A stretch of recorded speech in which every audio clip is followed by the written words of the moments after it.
কৃষি টাইটেল ব্যবহার করতে হলে বিএসসি ইন এগ্রিকালচার ডিগ্রি অর্জন করতে হবে। কৃষি ঐক্য পরিষদের কেন্দ্রীয় সিদ্ধান্ত মোতাবেক আজকে আমাদের এই কর্মসূচি হচ্ছে এগ্রি ব্লকের কর্মসূচি। সেই কেন্দ্রীয় সিদ্ধান্ত মোতাবেকই আজকে আমরা এই কর্মসূচি পালন করেছি।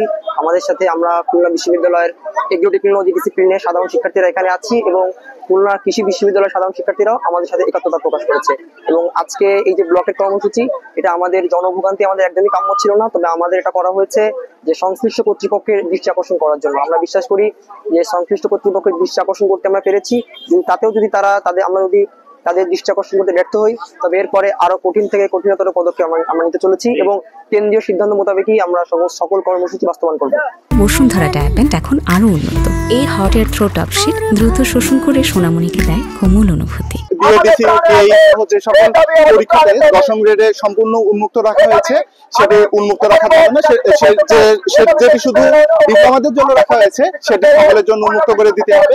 আমাদের দ্বিতীয় দাবি হচ্ছে, যখন তাদের পদোন্নতি করা হবে তখন এই পদোন্নতির ক্ষেত্রে অবশ্যই নিয়োগ পরীক্ষা উত্তীর্ণ হওয়ার পরেই তারা যেন সেই পদোন্নতিটা পায়, তাছাড়া কোনো পদোন্নতির সুযোগ নেই। আর আমাদের তৃতীয় দাবিটা হচ্ছে যে কৃষিবিদ যে টাইটেলটি এটি ব্যবহার নিয়ে। কৃষিবিদ টাইটেলটি ব্যবহার করতে হলে অবশ্যই তাকে বিএসসি ইন এগ্রিকালচার ডিগ্রি অর্জন করতে হবে। এই তিনটি হচ্ছে আমাদের মূল দাবি।